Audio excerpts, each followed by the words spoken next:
Hello તાલીમાર્થી મિત્રો, અંગ્રેજી ભાષાના શબ્દ શીખવાનો આજે 139મો દિવસ છે. તો ચાલો શબ્દ શીખીએ. આજનો પહેલો શબ્દ છે ડિફિકલ્ટ. તેનો સ્પેલિંગ છે DIFFICULT.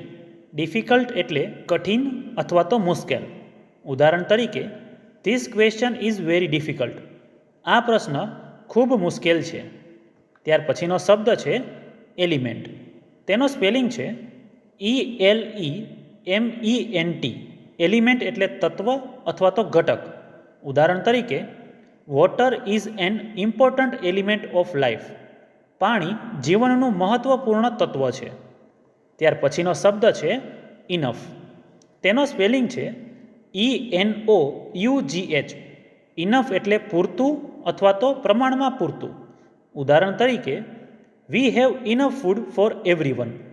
આપણા પાસે દરેક માટે પૂરતું ખોરાક છે. ત્યાર પછીનો શબ્દ છે ગ્રોથ. તેનો સ્પેલિંગ છે GROWTH. ગ્રોથ એટલે વિકાસ અથવા તો વૃદ્ધિ.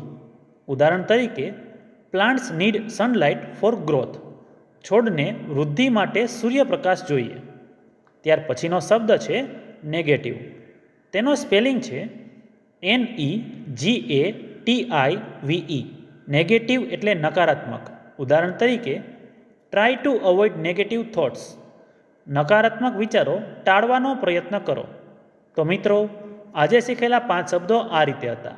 ડિફિકલ્ટ એટલે મુશ્કેલ, એલિમેન્ટ એટલે તત્વ, ઇનફ એટલે પૂરતું, ગ્રોથ એટલે વિકાસ અને નેગેટિવ એટલે નકારાત્મક. તો આવી જ રીતે ITIની અને જોબની અપડેટ માટે આ ચેનલને સબસ્ક્રાઈબ જરૂર કરજો.